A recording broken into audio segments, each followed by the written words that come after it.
I'm going to share something that's been weighing heavily on my mind, and I feel the need to get it off my chest. My name is Jake, and I've been married to Lisa for 7 years.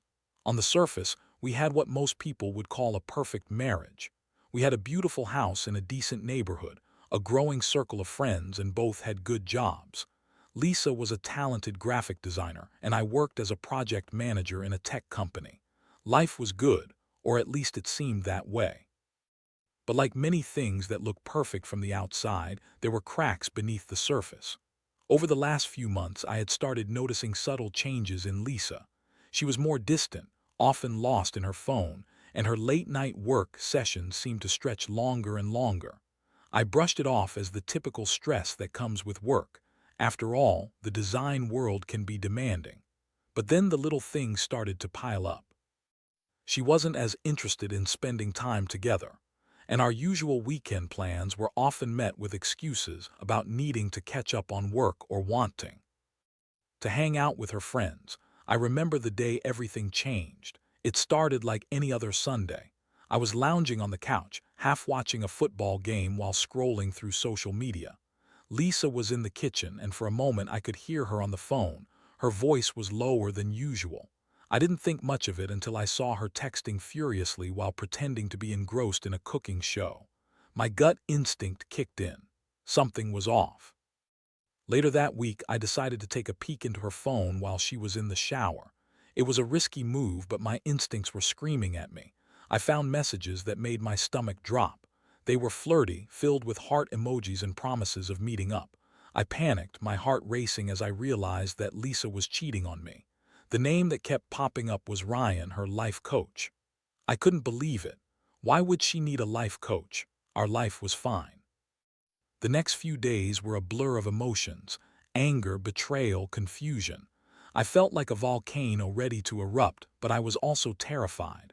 What if I was wrong? What if I misinterpreted everything? I decided to confront her, but I wanted to gather as much information as possible first. I started watching her more closely, and the signs became undeniable. She was lying about where she was going, her excuses were flimsy, and she had taken to dressing up more than usual, a stark contrast to her usual comfortable attire at home. Finally, the moment came. I confronted her one night after she returned from one of her work meetings. I sat her down, my heart pounding in my chest. "Lisa, we need to talk," I said, keeping my voice steady though my insides were churning. I pulled out my phone and showed her the messages I had saved. Her face went pale, and for a moment I thought she might deny it. But then, instead of guilt, what I got was a defensive wall. "What do you want me to say, Jake? You've been so distant. You're always working late, and I just needed someone to talk to. Ryan understands me." I was stunned. The betrayal stung even more with her twisting the narrative. It wasn't just the affair, it was her audacity to blame me for her actions. I felt anger boiling up. "You cheated on me, Lisa. You think I don't notice you disappearing for hours? You think I'd believe you were just talking to him?" She tried to minimize it, saying it was just a fling, that it didn't mean anything. But deep down, I knew it was more. I felt every word cut deeper than a knife. The emotional impact of the betrayal settled over me like a heavy blanket. I was heartbroken, scared, and furious. I had loved this woman, and in return she had shattered my trust. The confrontation ended without a resolution. She stormed out, leaving me alone with my thoughts drowning in disbelief. I felt lost, adrift in a sea of betrayal. This wasn't just about the affair, it was about everything we had built together. I realized then that I had a choice to make. I could wallow in this pain, seek closure, or I could make a plan. I chose the latter.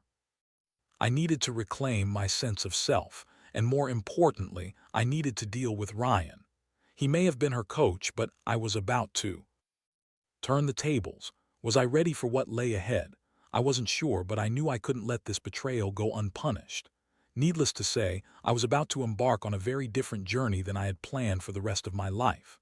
After that gut-wrenching confrontation with Lisa, I spent the next few days in a haze. The initial shock of her betrayal was morphing into a burning anger. I felt like a puppet cut loose from its strings, tossed aside and left to flounder. My mind was racing, replaying every moment we'd spent together, trying to figure out when everything had gone wrong. I decided that I couldn't let Lisa get away with this. She had a right to her choices, but I had a right to my own response. I needed to confront Ryan, the guy who had wormed his way into my home, my life, and my wife's heart. I began digging deeper into who he was. Turns out, Ryan wasn't just some random life coach. He was one of those self-proclaimed gurus who had a flashy website and an Instagram with thousands of followers, preaching empowerment and self-love. I spent hours researching him, scrolling through his social media, and even reading testimonials from his clients.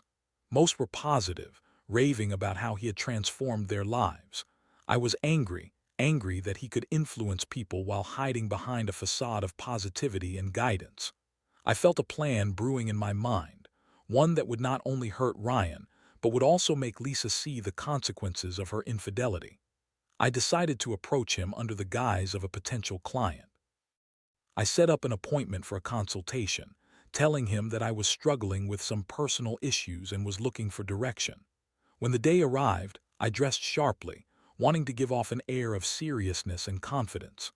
I arrived at his office, which was surprisingly modest given the grand persona he projected online. Ryan was as charismatic in person as he seemed online, tall, fit, with an easy smile that could charm anyone. I felt sick as I shook his hand, knowing that this was the man who had stolen my wife's affection.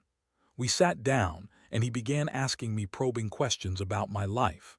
At first, I played along, sharing bits and pieces about my struggles at work and my relationship.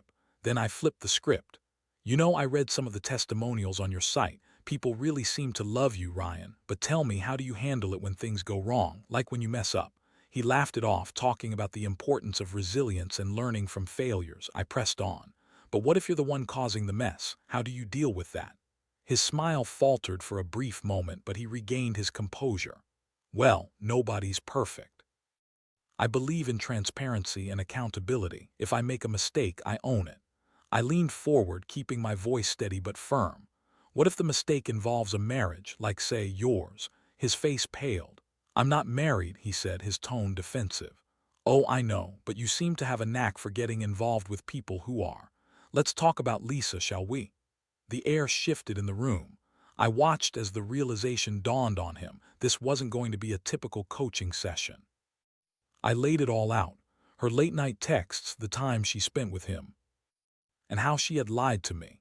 His demeanor changed, and suddenly the charming life coach was just a man caught in a web of his own making. He stammered, trying to feign innocence, but it was clear he wasn't ready for this confrontation. Look, Jake, he said, his voice shaking slightly, I didn't know she was married when we started talking. It was supposed to be professional. I didn't want to hurt anyone. I leaned back in my chair, a smirk creeping across my face. Oh, really? Because it seems like you were more than just a professional to her. What's your excuse going to be when Lisa finds out you're not the perfect life coach she thought you were?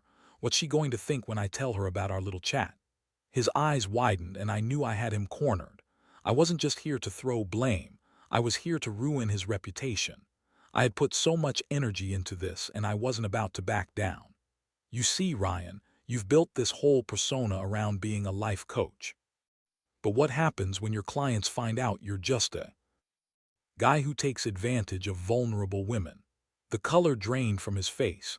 He tried to backpedal, promising to cut off ties with Lisa, but the damage was done. I had planted a seed of doubt that I hoped would fester.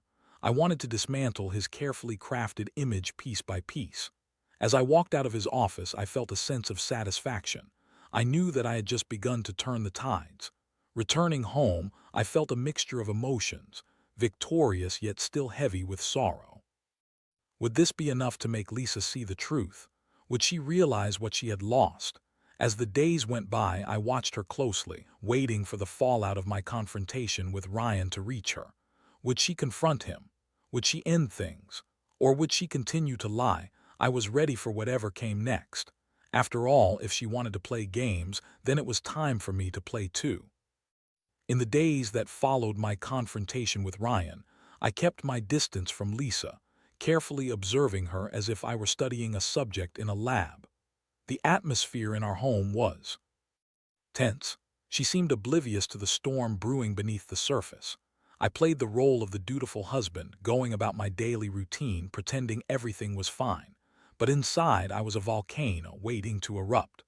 One evening, after a particularly long day at work, I found her sitting on the couch, scrolling through her phone. She was wearing her usual cozy attire, yoga pants and an oversized sweatshirt, but there was an edge to her demeanor. I could sense something was different. Was she finally starting to feel the weight of the lies? "Hey, how was your day?" I asked casually, trying to keep my tone light though my heart was racing. "It was okay," she replied, not looking up from her phone, "just the usual." I could see her fingers flying over the screen, and a part of me wanted to snatch the phone away and read everything. But I held back. I had to play this right.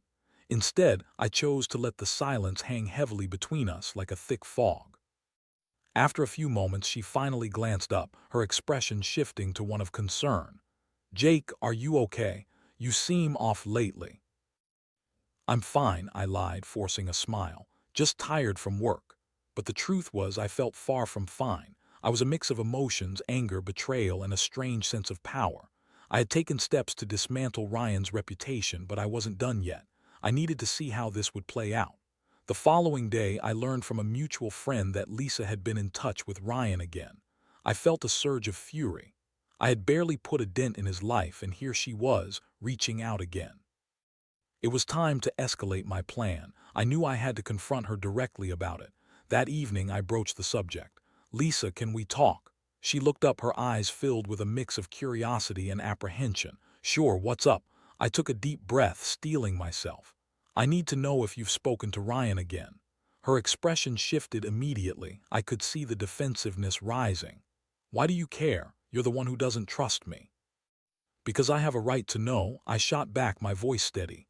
"You've been acting different, and I can't shake the feeling that you're still talking to him." She hesitated, and for a moment I thought I'd caught her off guard. "I told you, Jake, he's just a life coach. We were talking about my career." "Career?" I laughed, a bitter laugh that echoed throughout the living room. "Lisa, don't insult my intelligence. You've been lying to me, and you know it." Her face turned red with anger. "You don't understand. You've been so wrapped up in your job that I felt lonely. I needed someone to talk to." "Lonely," I countered, raising my voice. "You needed someone to sleep with. You chose him." The room fell silent as we both stared at each other, the tension so thick it felt like it could snap at any moment. "I wasn't sleeping with him," she insisted, but her denial felt hollow. "Then why did you keep it a secret?" I pressed. "If he was just a coach, why wouldn't you tell me? Why the late-night texts?" Finally, she broke. Tears welled up in her eyes, and for the first time I saw a glimpse of vulnerability. "I messed up, okay? I didn't mean for it to go this far. I just needed someone to listen." "Listen?" I shook my head, disbelief washing over me. "What did I do wrong, Lisa? I thought we were building a life together." "It's not about you," she cried, wiping her eyes. "I've been feeling lost for a long time, and I thought he could help. I didn't want to hurt you." At that moment, I felt a wave of sadness crash over me. I had lost the woman I loved to some glib motivational speaker. But then the anger flared back up, and I realized I could use this moment to take a stand. I needed her to understand the consequences of her actions. "Lisa, you need to understand something," I said, my voice calm yet firm. "This isn't just about you finding comfort in someone else. You've betrayed my trust. You've made a mockery of our marriage. And if you want to be with him, then maybe you should consider what that really means." Her face fell, and I could see the realization dawning on her. This wasn't just a temporary issue. The breaking point. "What are you saying, Jake?" "I'm saying that you need to choose what you want, because I won't be your second choice. If you want Ryan, then I'm done." The silence stretched between us, filled with unspoken words and unresolved feelings. As Lisa stared at me, I could see her grappling with the weight of her choices. After a few moments, she finally spoke, her voice barely above a whisper. "I don't want to lose you, Jake. I made a mistake." I felt a mix of satisfaction and sadness. The game was shifting, but I wasn't ready to forgive. Not yet. I needed her to feel the weight of her decision, and I needed to see how deep her feelings for Ryan really went. As the night wore on, I began to formulate my next move. I wasn't about to let Ryan slide back into her life without a fight. I would ensure that if she wanted him, she'd have to deal with the consequences of her actions, and I would not be the one to pick up the pieces. Was I being vindictive? Maybe. But sometimes the only way to heal is to make sure the person who hurt you feels the impact of their choices. After that intense confrontation with Lisa, I felt like I was walking a tightrope. The atmosphere in our home was electric, charged with unspoken words and unresolved tension. I knew I had struck a nerve, and I was determined to see how far I could push this. I wasn't just going to let her walk away unscathed while I was left to pick up the pieces of my shattered heart. The following days were a whirlwind of emotions. Lisa continued to act as if everything were normal, but I could see the worry etched on her face. She was trying to navigate the fallout of our conversation while still maintaining her connection with Ryan, and that was the part that infuriated me the most. Her attempts at reconciliation felt half-hearted, as if she were merely going through the motions. I wanted to push her to the brink, to make her confront the reality of her choices. One night, I decided to take a different approach. I invited a few friends over for a small gathering, something casual to distract myself from the chaos. I wanted Lisa to see that I could still move forward, that I could still have a life outside of her betrayal. The evening started off well. We laughed, reminisced, and sipped drinks while the music played softly in the background.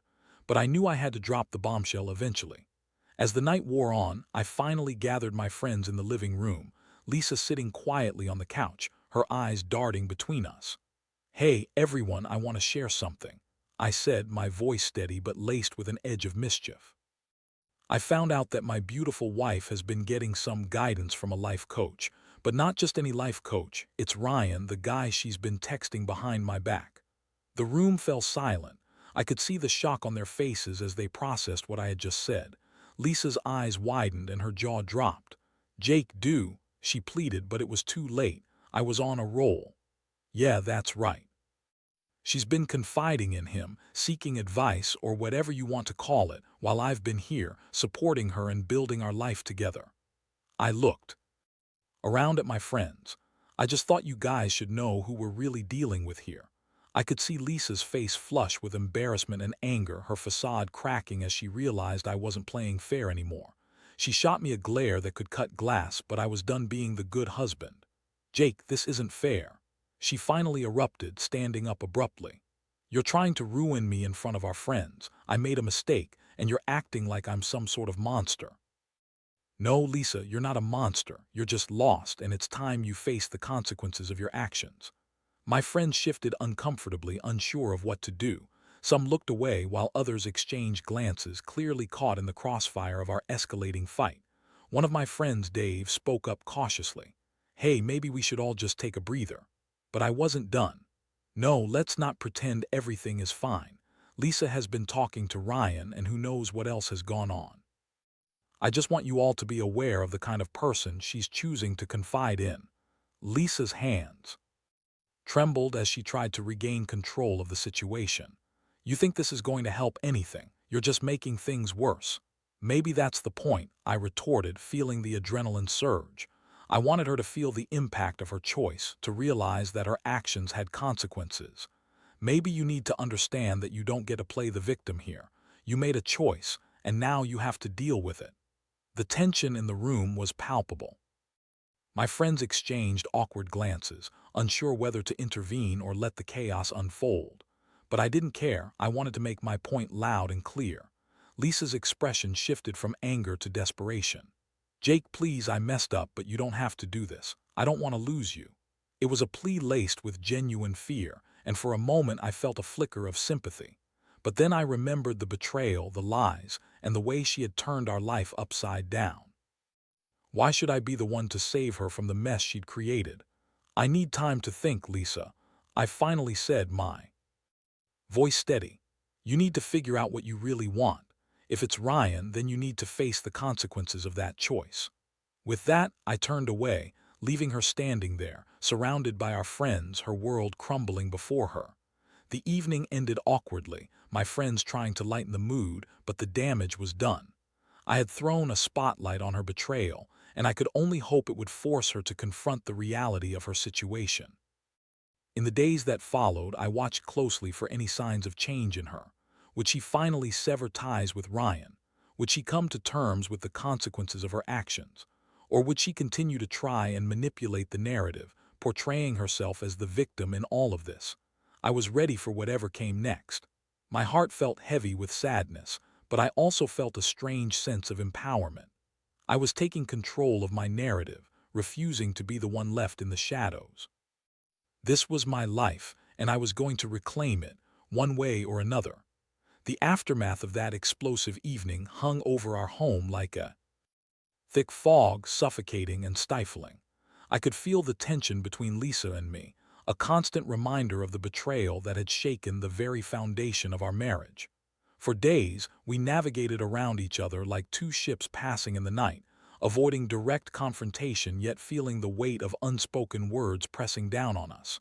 I kept my distance, focusing on work and keeping myself occupied. But Lisa, she seemed to be unraveling. I caught her staring into space, lost in thought, her phone clutched tightly in her hand. It was as if she were waiting for the other shoe to drop, for the consequences of her actions to fully manifest. I wanted to believe that she was finally grasping the reality of her choices. Maybe she was starting to see Ryan for what he really was, a manipulative charlatan who had taken advantage of her vulnerability. One night, as I returned from a late meeting, I found her sitting at the dining table, her face buried in her hands. My heart sank. There was something about that posture, something so defeated, that made me reconsider everything for a brief moment. Had she finally realized the depth of her mistakes? Lisa, I said softly, approaching her. What's going on? She looked up, her eyes red and puffy. I can't do this anymore, Jake. I can't pretend that everything's okay. My heart raced. Was this the moment of reckoning I had been waiting for? What do you mean? I've been thinking about everything, the affair, the lies, how I hurt you. I thought I could talk to Ryan, find some clarity, but all I found was confusion. Her voice trembled as she spoke. I realized now that he was never the answer. He was just a distraction from my own insecurities. I felt a mix of emotions, relief, anger, and a strange sense of sadness. So what do you want? Do you want to be with him or work on us? I don't know, she admitted, her voice breaking. I thought I loved him, but I was wrong. I think I just wanted someone to listen, to make me feel special again. But now I see that I had that in you. I was too caught up in my own issues to see how much I was hurting us. I took a deep breath, weighing her words carefully. Lisa, it's going to take more than just acknowledgement for us to move forward. Trust has been broken, and it's not something that can be repaired overnight. I know, she replied, tears streaming down her face. I'm willing to do whatever it takes to rebuild that trust. I'll cut things off with Ryan. I'll go to counseling, anything. I just don't want to lose you. I felt a flicker of hope, but the bitterness still lingered. You say you'll cut him off, but how can I trust you? You've lied to me before. At that moment, I realized that her commitment had to be proven through action and not just words. If you want to make this work, you need to take the initiative. I need you to show me that you're serious about repairing this. I will, I promise, she said, a sense of desperation in her voice. I'll call him right now and end it. I watched as she took her phone and dialed Ryan's number, my heart pounding. I could hardly breathe as I waited for her to speak.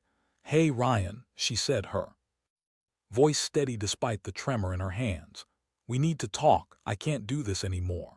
The conversation was short but impactful. I could hear her voice cracking slightly as she laid out her intentions. She told him she was done with their coaching sessions and that she needed to focus on her marriage. I felt a strange mix of satisfaction and heartache. This was a step in the right direction, but it didn't erase the damage done. When she hung up, I expected some form of relief or triumph from her, but instead she collapsed into tears, the weight of her actions finally crashing down on her. I felt a rush of sympathy but also frustration. This is going to take time, I reminded her, my tone softer now. You can't expect everything to go back to normal just because you cut him off. I know, she sobbed, wiping her eyes. But I'm willing to fight for us, Jake. I'll do whatever it takes. I nodded, my emotions still a whirlwind. Then let's start with counseling. We can't fix this on our own. We need help. She agreed, and as we sat together on that dimly lit kitchen table, It felt like the first real conversation we'd had in weeks. We talked about our feelings, our fears, and the rocky road ahead. It was going to be a long journey, but for the first time, I felt like we were on the same page, both willing to put in the work. Over the next few weeks, we began attending counseling sessions. It wasn't easy. There were moments of anger, resentment, and raw vulnerability. Each session forced us to confront the underlying issues that had plagued our relationship long before Ryan entered the picture. We discovered that Lisa's infidelity was not just a product of her seeking guidance from another man. It was rooted in her feeling unfulfilled and disconnected. She had projected her insecurities onto our marriage, convincing herself that she needed someone else to validate her worth. As painful as it was, each revelation brought us closer. We were learning to communicate in ways we never had before, sharing our fears and desires openly. I could see Lisa making genuine efforts to reconnect with me, and it felt refreshing, albeit bittersweet. But despite the progress, a part of me still felt a deep sense of anger toward Ryan. I couldn't shake the feeling that he had exploited Lisa's vulnerabilities and played a role in our turmoil. I decided I needed to confront him one last time, not just for my own peace of mind, but to ensure he understood the gravity of his actions. I reached out to him, requesting a meeting. I planned to confront him face to face, to make it clear that he needed to stay out of our lives for good. As I prepared for this confrontation, I felt a mix of apprehension and determination. I knew I had to do this, not just for myself, but for our marriage and for Lisa. I was ready to make my final move. As the day of the confrontation with Ryan arrived, I felt a knot of anxiety twist inside me. I was determined, focused on the mission at hand, but I also knew this meeting could dredge up all sorts of feelings. Before heading out, I took a moment to collect my thoughts. I needed to be calm and collected, even if I felt anything but. I arranged to meet Ryan at a local coffee shop. It was a neutral ground, place where I could keep my emotions in check. As I walked in, I spotted him at a corner table, fidgeting with a cup of coffee. He looked up as I approached, and I could see a mixture of surprise and concern wash over his face. "Jake," he greeted, attempting a smile that didn't quite reach his eyes. "Ryan," I replied curtly, taking a seat across from him. "Thanks for meeting me." "Sure, what's this about?" His tone was casual, but I could sense the underlying tension. I wasted no time. "I wanted to talk about Lisa and what happened between you two." He leaned back in his chair, crossing his arms. "Look, man, it was never anything serious. I was just helping her, coaching her through some rough patches." "Helping her?" I scoffed. "By betraying my trust, by getting involved with a married woman, you think that helping?" He shifted uncomfortably, his bravado starting to wane. "Listen, Jake, I didn't plan for it to go this far. We connected and it just happened. I didn't want to hurt you." I leaned forward, my voice low and intense. "But you did. You need to understand the consequences of your actions. Lisa is trying to rebuild her life and our marriage, and you need to step back and leave us alone. No more texts, no more calls, just let it go." Ryan opened his mouth to protest, but I raised my hand to stop him. "You don't get to play the victim here. You made a choice to cross a line, and now you're going to face the fallout. I'm not going to let you manipulate anyone else the way you did Lisa. If I hear about you contacting her, I won't hesitate to expose you for what you are." His expression shifted from defensive to begrudgingly respectful. "Okay, fine. If that's what you want, I'll back off. But you should know she wasn't the only one going through things. I have my own struggles too." "Struggles?" I echoed, bitterness creeping into my tone. "While you were playing life coach, did you ever think about the people you were hurting? Did you consider that you were taking advantage of someone who was vulnerable?" Ryan looked down, unable to meet my gaze. "I guess I did." "Think about it that way. Then maybe you should," I said, standing up. "I'm done with this conversation. Just remember, your actions have consequences, and the web you weave can entrap you just as easily as it ensnares others. So do us both a favor and stay away from Lisa." As I walked out of the coffee shop, I felt a sense of release. I had stood up for my marriage and put Ryan on notice. I wasn't going to let him linger in the shadows of our lives, a constant reminder of betrayal.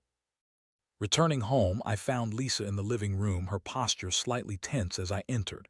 I could see the worry etched on her face. "Jake, how did it go?" I took a deep breath, the weight of the confrontation lifting from my shoulders. I told him to stay away. He's backing off. Relief washed over her features, but I could still see the remnants of her guilt. "Thank you for doing that. I know I caused this mess, and I never wanted to hurt you." I nodded, but the wounds were still fresh. "I know you didn't, but healing takes time, Lisa. We're still in a fragile space." She nodded, understanding the gravity of my words. We sat together on the couch, and for a while silence enveloped us, a comforting reminder of the journey we had begun together. As the weeks passed, we continued our counseling sessions, delving deeper into our issues and finding a new rhythm in our relationship. Slowly, the fractures began to heal. We learned to communicate openly about our feelings, and I could feel a growing sense of trust returning, albeit cautiously. Lisa was making genuine efforts to reconnect with me, and I began to believe that we could rebuild what had been lost. She was attending therapy, working on her emotional health, and I was doing my part to support her. It wasn't easy, but we were both committed to making our marriage work. This experience had taught me a lot about love, trust, and the importance of communication. I had learned that vulnerability could lead to pain, but it could also lead to growth. We were both flawed human beings trying to navigate the complexities of our lives, and sometimes it took hitting rock bottom to truly appreciate what we had. As I sat with Lisa one evening talking about our future goals, I felt a sense of hope that had been absent for so long. Yes, there would still be challenges ahead, but I believed we could overcome them together. I had emerged from the fire scarred but resilient, ready to embrace whatever came next. It wasn't about revenge anymore. It was about reclaiming our life and moving forward as partners. And that was a victory in its own right.